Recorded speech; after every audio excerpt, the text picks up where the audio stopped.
নমস্কাৰ। ফেচবুক লাইভৰ এই অনুষ্ঠানলৈ আটাইকে আদৰণি জনাইছোঁ।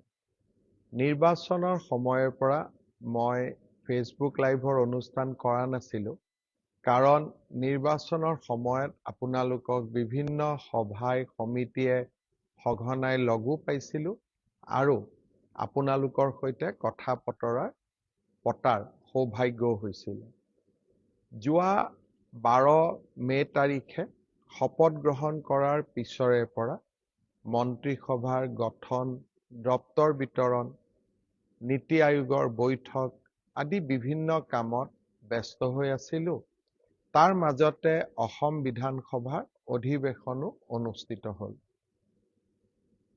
প্ৰাৰম্ভিক চৰকাৰৰ দ্বিতীয়বাৰ দায়িত্ব লোৱাৰ পিছত প্ৰাৰম্ভিক যি ব্যস্ততা, সেই ব্যস্ততাৰ ইতিমধ্যে সামৰণি পৰিছে আৰু এতিয়াৰ পৰা মাজে সময়ে আপোনালোকৰ ওচৰলৈ ফেচবুক লাইভৰ জৰিয়তে আহি থাকিম। শ্ৰদ্ধাৰ ৰাইজ, ইতিমধ্যে মোৰ সামাজিক মাধ্যম বা সাংবাদিকৰ সৈতে হোৱা কথা বতৰা আৰু বিভিন্ন ৰাজহুৱা মঞ্চৰ জৰিয়তে বিগত নিৰ্বাচনত আপোনালোকে আমাৰ প্ৰতি দেখুওৱা অফুৰন্ত সঁহাৰি, মৰম আৰু আদৰৰ বাবে মই কৃতজ্ঞতা জনাইছোঁ। অসমৰ ৰাজনৈতিক ইতিহাসত 102খন আসনত বিজয়ী হোৱা এক নিতান্তই অভূতপূৰ্ব ঘটনা। পৰম পিতাৰ আশীৰ্বাদ আৰু আপোনালোকৰ শুভকামনা আৰু অফুৰন্ত সহযোগিতাৰ বাবে এনে এক অভূতপূৰ্ব ৰাজনৈতিক ইতিহাসৰ আমি সাক্ষী হৈ থকাৰ সুযোগ পালোঁ। মই কেইবাখনো সভাত কৈছোঁ যে নৰ আৰু নাৰায়ণ অৰ্থাৎ নেদেখাজন আৰু আপোনালোকৰ অভূতপূৰ্ব আশীৰ্বাদ, মৰম, সহানুভূতি, সহযোগিতা নাথাকিলে অসমৰ দৰে ৰাজ্য এখনত 126খন আসনৰ ভিতৰত 102খন আসন জয় কৰাটো এটা ভাবিব নোৱাৰা পৰিঘটনা। যি নহওক, ভাবিব নোৱাৰা ঘটনা এটা আমাৰ ৰাজ্যত সংঘটিত হ'ল আৰু এই গোটেই ঘটনাৰ সাক্ষী হৈ থকাৰ সুযোগ পালোঁ। আশীৰ্বাদ যাত্ৰাৰে পৰা আৰম্ভ কৰি নিৰ্বাচনৰ ফলাফল ঘোষণা নোহোৱা দিন পৰ্যন্ত আপোনালোকৰ যি মই মৰম, আদৰ লাভ কৰিলোঁ, তাক মই জীৱনত কেতিয়াও পাহৰিব নোৱাৰোঁ আৰু জীৱনৰ শেষ দিনটোলৈকে আপোনালোকৰ এই মৰম আৰু আদৰক মই সন্মানেৰে সৈতে মোৰ স্মৃতিকোঠাত মই জীয়াই ৰাখিম আৰু সদায়ে মোৰ কাম কাজ আৰু সেৱাৰ জৰিয়তে আপোনালোকৰ এই সহযোগিতা, আশীৰ্বাদক কিঞ্চিত হ'লেও উভতাই দিয়াৰ প্ৰচেষ্টা কৰিম। অসমৰ বিকাশ আৰু চৌফালে অসমৰ বিকাশে হ'ল আমাৰ ৰাজনীতিৰ মূল লক্ষ্য। আজি আমাৰ ৰাজ্যখন যোৱা 2014 চনৰ পিছত বিভিন্ন ধৰণে শক্তিশালী হৈছে আৰু আজি অসমবাসী আৰু অসমীয়া আমি ৰাজনৈতিক, অৰ্থনৈতিক, সাংস্কৃতিক সকলো দিশৰ পৰা চহকী হৈছোঁ। প্ৰধানমন্ত্ৰী নৰেন্দ্ৰ মোদীয়েও আমাৰ ৰাষ্ট্ৰৰ আটাইতকৈ নিৰন্তৰভাৱে কাম কৰি থকা দীৰ্ঘকালীন প্ৰধানমন্ত্ৰী হোৱাৰ অভিলেখো সৃষ্টি কৰিলে। মই এই আপাহতে প্ৰধানমন্ত্ৰী নৰেন্দ্ৰ মোদী ডাঙৰীয়াকো তেওঁৰ অভূতপূৰ্ব ৰাজনৈতিক সফলতাৰ বাবে ধন্যবাদ আৰু কৃতজ্ঞতা জনাইছোঁ। অসমবাসী আৰু অসমীয়াৰ প্ৰতি তেওঁ দেখুওৱা অভূতপূৰ্ব মৰম আৰু সহযোগিতাৰ বাবেও মই আকৌ এবাৰ তেখেতক কৃতজ্ঞতা জনাইছোঁ। ৰাজ্যৰ দায়িত্বভাৰ গ্ৰহণ কৰাৰ পিছৰে পৰা আমি ইতিমধ্যে আমাৰ কৰ্মযজ্ঞত আমি নিজকে নিয়োগ কৰিছোঁ। আমাৰ ৰাজ্যত বিধানসভাৰ জৰিয়তে প্ৰথম এমাহৰ ভিতৰতে ইউনিফৰ্ম চিভিল কোড অৰ্থাৎ UCCৰ যি অনুমোদন বিধানসভাৰ জৰিয়তে আমি যি অনুমোদন লাভ কৰিলোঁ, সি আমাৰ এক ডাঙৰ নিৰ্বাচনী প্ৰতিশ্ৰুতি পূৰণো হ'ল আৰু সামাজিক ন্যায় প্ৰতিষ্ঠাৰ ক্ষেত্ৰত ই এক মহা ঘটনালৈ ৰূপান্তৰ পালে। যোৱা কেইটামান দিনত আমি কেইবাটাও গুৰুত্বপূৰ্ণ সিদ্ধান্তও গ্ৰহণ কৰিছোঁ। আমাৰ ৰাজ্যত যেতিয়া নিৰ্বাচন হয়, নিৰ্বাচনৰ আগতে মাত্ৰ 4 মাহ চৰকাৰৰ টকা পইচা খৰচ কৰাৰ বাবে আমি ভোট অন একাউণ্টছ আমি গ্ৰহণ কৰোঁ। কাৰণ নিৰ্বাচনত কোন ৰাজনৈতিক দল জিকিব সি ঠিক হৈ নাথাকে।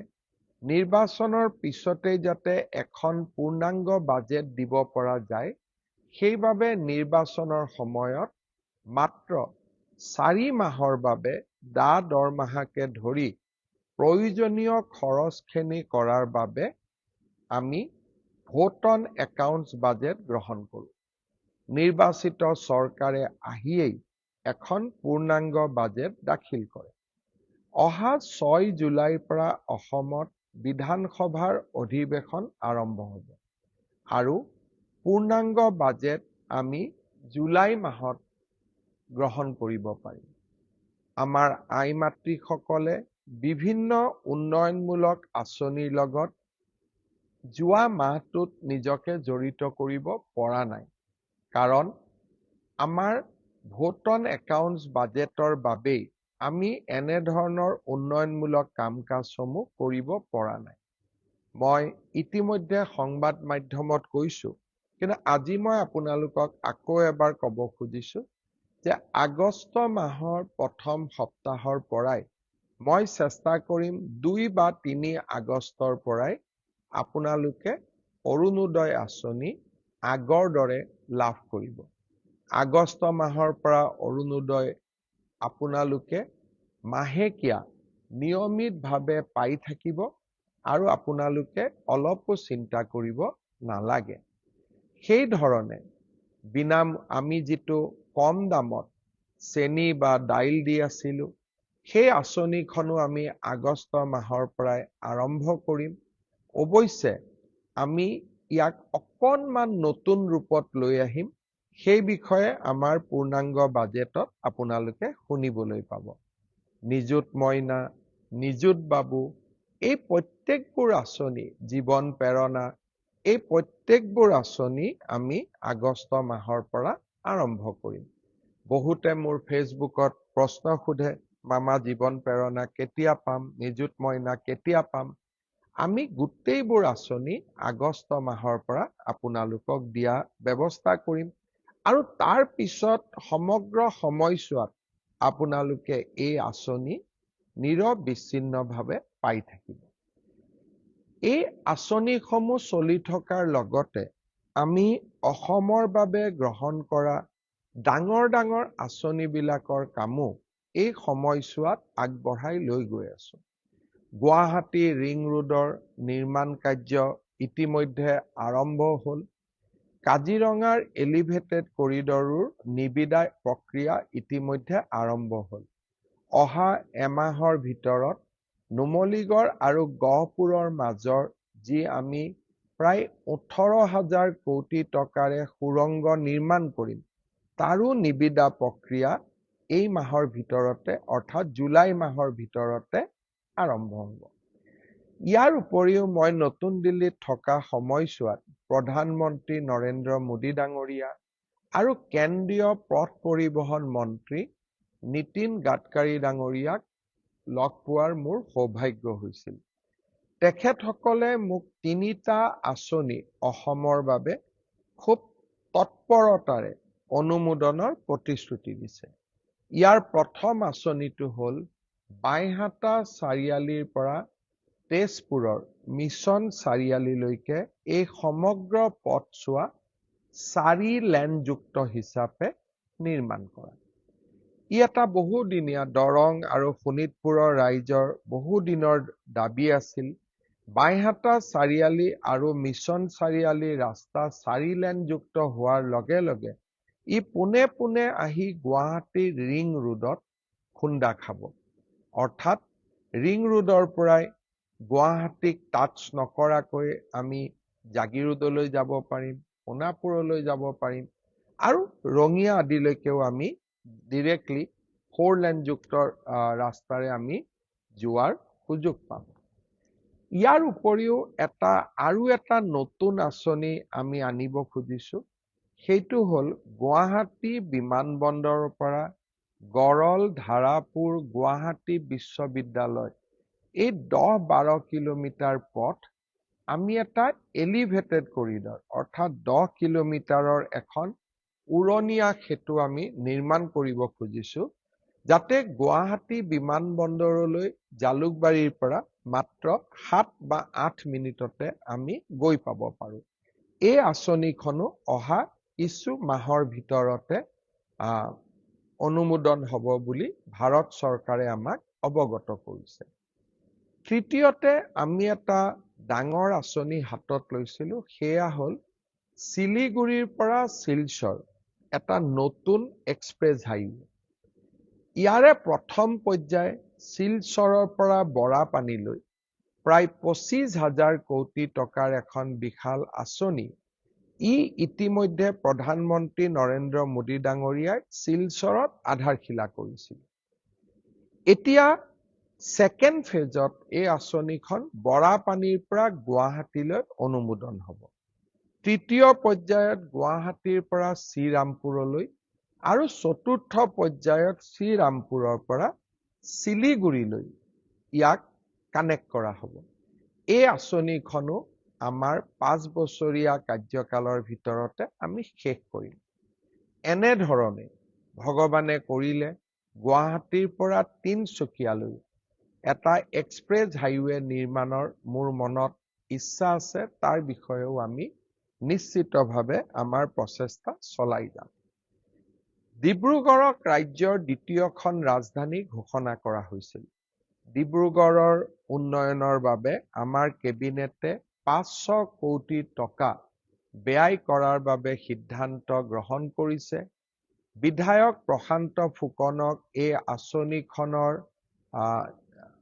সিলেকশ্যন বা কি কাম কৰিব লাগিব তাৰ কাৰণে তেখেতৰ নেতৃত্বত আমি ছেকেণ্ড কেপিটেল ডেভেলপমেণ্ট অথৰিটি এটা কৰিছো। আৰু নিশ্চিতভাৱে অহা কিছুদিনত মই যেতিয়া ডিব্ৰুগড়লৈ যাম, এই আঁচনি বা এই 500 কোটি টকাৰে আমি কি কাম কৰিম তাৰ বিষয়ে ডিব্ৰুগড়ৰ ৰাইজৰ লগত কথা পতাৰ মই নিশ্চিতভাৱে সুযোগ গ্ৰহণ কৰিম। ইয়াৰ উপৰিও আমি শিলচৰৰ এখন নতুন বিমানবন্দৰ নিৰ্মাণৰ যিটো প্ৰচেষ্টা তাৰ অনুমোদনৰ বাবে আমি কাম কৰি আছো। অহা কেইদিনমানৰ ভিতৰতে আমি তাৰো অনুমোদন পোৱাৰ আশা কৰিছো। ইয়াৰ পিছত এটা নতুন আঁচনি এইবাৰ দিল্লীত যাওঁতে আমি আলোচনা কৰিছিলো যে ৰূপসী বিমানবন্দৰ ই এটা ষ্ট্ৰেটেজিক লোকেশ্যনত আছে। ৰূপসীৰ পৰা বাংলাদেশ ওচৰত, ৰূপসীৰ পৰা পশ্চিমবংগ ওচৰত, ৰূপসী আমাৰ BTADৰ কাষতে আৰু ৰূপসীলৈকে গুৱাহাটীৰ পৰাও যাব পাৰি। শিলচৰ শিলিগুৰি কৰিডৰ হৈ গ'লে ৰূপসীটো আমি 2 ঘণ্টাতে গৈ পাব পাৰোঁ। ৰূপসী বিমানবন্দৰক আমি এটা ডাঙৰ লজিষ্টিক হাব হিচাপে নিৰ্মাণ কৰিব পাৰো নেকি?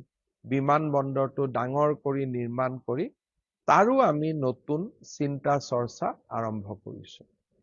ইয়াৰ উপৰিও নিৰ্বাচনৰ সময়ত আমি এটা প্ৰতিশ্ৰুতি দিছিলো যে ৰাজ্যৰ প্ৰতিখন জিলাতে এখন বিশ্ববিদ্যালয় হ'ব, প্ৰতিখন জিলাতে এখন মেডিকেল কলেজ হ'ব আৰু প্ৰতিখন জিলাতে এখন ইঞ্জিনিয়াৰিং কলেজ হ'ব। এই প্ৰচেষ্টাৰ অংশ হিচাপে হাইলাকান্দি, হোজাই, বজালি আৰু গোৱালপাৰাত নতুনকৈ 4খন মেডিকেল কলেজৰ নিৰ্মাণৰ প্ৰচেষ্টাও ইতিমধ্যে আমি বিভিন্ন পৰ্যায়ত আৰম্ভ কৰিছোঁ। সন্মানীয় ৰাইজ, অনাগত 5টা বছৰত মই মাত্ৰ কেইটামান সৰুকৈ মোৰ মনত পৰা আঁচনিৰ কথা ক'লো।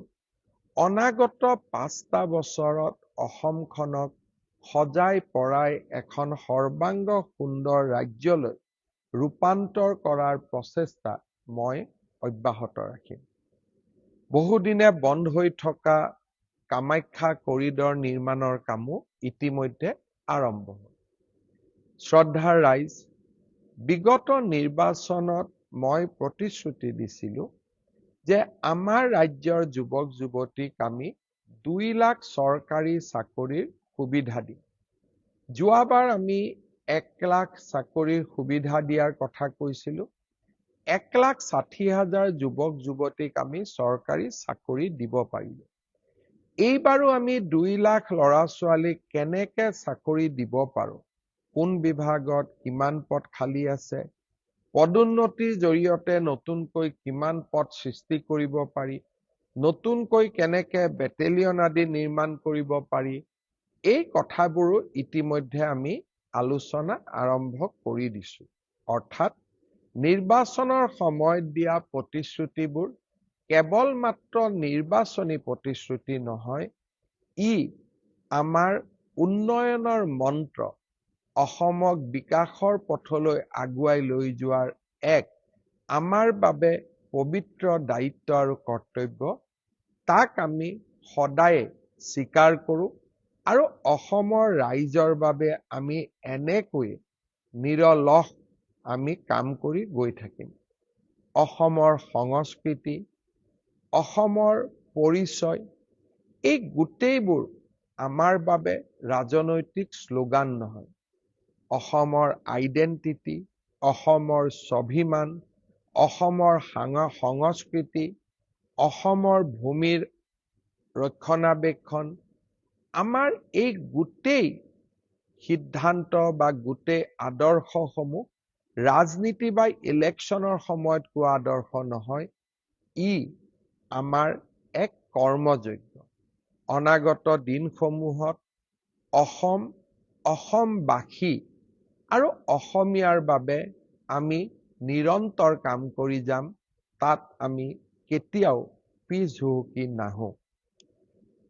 শ্ৰদ্ধাৰ ৰাইজ, অহা 1, 2, 3 জুলাই এই তিনিওটা দিন অসমৰ কাৰণে হয়তো এক গুৰুত্বপূৰ্ণ দিন হ'বগৈ পাৰে।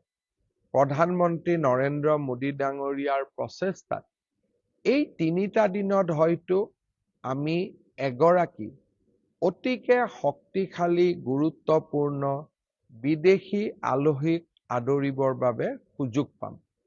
চৰকাৰীভাৱে ই ঘোষণা হোৱা নাই, তথাপিতো আমি আশা কৰিছোঁ যে প্ৰধানমন্ত্ৰী মোদী ডাঙৰীয়াই 1, 2, 3 তাৰিখে অসম গুৱাহাটী ভ্ৰমণ কৰিব আৰু তেখেতৰ লগত আৰু এগৰাকী শক্তিশালী আলহী বা প্ৰভাৱশালী আলহী বা এগৰাকী আন্তৰ্জাতিকভাৱে পৰিচিত আলহী আমাৰ অসম ভ্ৰমণ কৰিব, গুৱাহাটী ভ্ৰমণ কৰিব।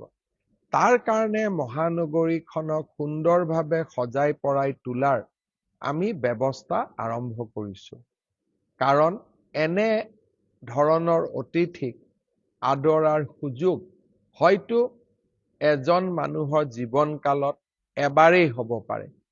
এনে ধৰণে আমি যাতে আমাৰ আলহীক উপযুক্ত ধৰণে আমি আদৰণি জনাব পাৰোঁ, তাৰ কাৰণে আমি মহানগৰীৰ সৌন্দৰ্য বৃদ্ধিৰ বাবে ব্যৱস্থা হাতত লৈছোঁ। আপোনালোকৰ মই সহযোগিতা আশা কৰিম। এইকেইটা দিন আমি যাতে আমাৰ অতিথি পৰায়ণৰ উৎকৃষ্টতম উদাহৰণ দিব পাৰোঁ, তাৰ বাবে মই ৰাইজৰ সহযোগিতা বিচাৰিম।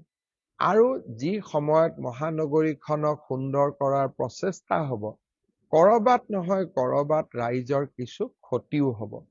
তাৰ বাবে মই ৰাইজৰ ওচৰত ক্ষমা বিচাৰিম, কিন্তু ৰাইজৰ পৰা সহযোগিতাৰো আশা কৰিম।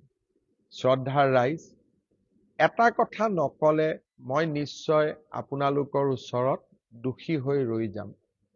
যোৱা কেইটামান দিনত অসমত বা আমাৰ দেশত পেট্ৰল ডিজেলৰ মূল্য বৃদ্ধি পাইছে আৰু তাৰ ফলত সৰ্বসাধাৰণ ৰাইজৰ কষ্টও হৈছে। কিন্তু আমি সকলোৱে জানো এই মূল্য বৃদ্ধি কিয় হৈছে আৰু এই মূল্য বৃদ্ধিৰ কাৰণ কি। ভাৰতৰ খাৰুৱা তেলৰ বা পেট্ৰল ডিজেলৰ 90% পেট্ৰল ডিজেল আমি আৰব ৰাষ্ট্ৰ, ৰাছিয়া বা আমেৰিকাৰ পৰা, ভেনিজুৱেলাৰ দৰে ৰাষ্ট্ৰৰ পৰা আমি লৈ আহোঁ। বৰ্তমান যি মধ্য প্ৰাচ্যত যি যুদ্ধ চলিছে, আমেৰিকা আৰু ইৰাণৰ যুদ্ধ চলিছে, তাৰ বাবে পেট্ৰল ডিজেলৰ মূল্যই আকাশলংঘী পৰ্যায়ত ভৰি দিছে। প্ৰধানমন্ত্ৰী নৰেন্দ্ৰ মোদীয়ে প্ৰচেষ্টা কৰিছে যাতে ভাৰতৰ সৰ্বসাধাৰণ ৰাইজে এই মূল্য বৃদ্ধিৰ পৰা অকণমান হলেও সকাহ পাব পাৰে। পৃথিৱীৰ সকলো দেশতে ডিজেল পেট্ৰলৰ মূল্য অভাৱনীয়ভাৱে বৃদ্ধি হৈছে। কিন্তু যিমানখিনি নকৰিলে আমাৰ দেশখন চলিব নোৱাৰা হ'ব, সিমানখিনি মূল্য বৃদ্ধি আমাৰ দেশেও পেট্ৰল ডিজেলৰ বাবে কৰিবলগীয়া হৈছে। আৰু আমাৰ ৰাজ্যখনেও এই যুদ্ধৰ বাবে সমগ্ৰ দেশৰ লগতে অকণমান হলেও বিত্তীয় অসুবিধাৰো সন্মুখীন হৈছে। নিৰ্বাচনৰ পিছতেই আমি এই বিত্তীয় অসুবিধাৰ সন্মুখীন হোৱাটো আমাৰ কাৰণেও চিন্তাৰ বিষয়। কিন্তু মই আশা কৰো যে খুব সোনকালে আমেৰিকা আৰু ইৰাণৰ মাজত যুদ্ধৰ চুক্তি হ'ব, বিশ্ব বজাৰখন মুকলি হ'ব আৰু আমি অসম আৰু আমাৰ ৰাষ্ট্ৰ আমি পুনৰ বিকাশৰ কৰ্মযজ্ঞত নামিব পাৰিম। এই কেইটা দিন আমি এক প্ৰত্যাহ্বানৰ মাজেৰে পাৰ কৰিছো আৰু নিশ্চিতভাৱে আমি সকলোৱে তাৰ ভুক্তভোগীও। মই আশা কৰিম বিশ্ব যুদ্ধ বা বৰ্তমান যুদ্ধৰ যি পৰিৱেশ শেষ হওক, সৰ্বসাধাৰণ ৰাইজ নিশ্চিতভাৱে অসুবিধাৰ পৰা মুক্ত হওক। মই আগতে কৈছো যে মই মাজে মাজে ফেচবুক লাইভত আহি থাকিম আৰু আপোনালোকৰ মই এই ধৰণে যোগাযোগ কৰি থাকিম, চৰকাৰৰ আঁচনিবিলাক জনাই থাকিম আৰু তাৰ বাবে আপোনালোকেও মোক যি ধৰণে ফেচবুকত শুনে, তাৰ বাবে মই সদায় আপোনালোকৰ ওচৰত কৃতজ্ঞ হৈ থাকিম। এই মুহূৰ্ততো মই বক্তব্য দি থাকোতে বহুবিলাক ব্যক্তি আমাৰ লগত জড়িত হৈ আছে। মই দুই এজনৰ মই দেখি আছো যি দুই এজন চিনাকি মানুহো আমাৰ লগত জড়িত হৈ আছে আৰু আমাৰ বহুতবিলাক মোৰ ফেচবুক লাইভত সঘনাই জড়িত হৈ থকা ব্যক্তিসকলো জড়িত হৈ আছে। ৰাজু তালুকদাৰ, তেখেতে আমাৰ ফেচবুক লাইভৰ অনুষ্ঠান শুনি আছে। কামিনী পাটোৱাৰী আমাৰ অনুষ্ঠান শুনি আছে। বিজয় নাগ আমাৰ অনুষ্ঠান শুনি আছে। বিধায়ক অৰূপ কুমাৰ দে আমাৰ অনুষ্ঠান শুনি আছে। বিধায়ক মানৱ ডেকা আমাৰ অনুষ্ঠান শুনি আছে। এই ধৰণে বহুবিলাক ব্যক্তিয়ে আমাৰ এই অনুষ্ঠান উপভোগ কৰি আছে। সকলোকে মই ধন্যবাদ আৰু কৃতজ্ঞতা জনাইছো আৰু আমি এনেধৰণে ফেচবুক লাইভত লগ পাই থাকিম। নিতুমণি বৰুৱা অনুষ্ঠানৰ লগত যোগাযোগ হৈছে। পদ্ম শৰ্মা অনুষ্ঠানত জড়িত হৈছে। ৰমন তালুকদাৰ অনুষ্ঠানত জড়িত হৈছে। সুজল বৰ্মন অনুষ্ঠানত জড়িত হৈছে। ৰঞ্জিতা সিংহা অনুষ্ঠানত জড়িত হৈছে। প্ৰশান্ত মিলিয়ে অনুষ্ঠান চাই আছে। মই সকলোকে মোৰ এই অনুষ্ঠান চোৱাৰ বাবে কৃতজ্ঞতা জনাইছো। আকৌ লগ পাম আজিৰ ফেচবুক লাইভ অনুষ্ঠান পুনৰ এবাৰ আপোনালোকক আকৌ এবাৰ লগ পোৱাৰ প্ৰতিশ্ৰুতিৰে সামৰণি মাৰিছো। ধন্যবাদ। জয় হিন্দ, বন্দে মাতৰম, জয় আই অসম।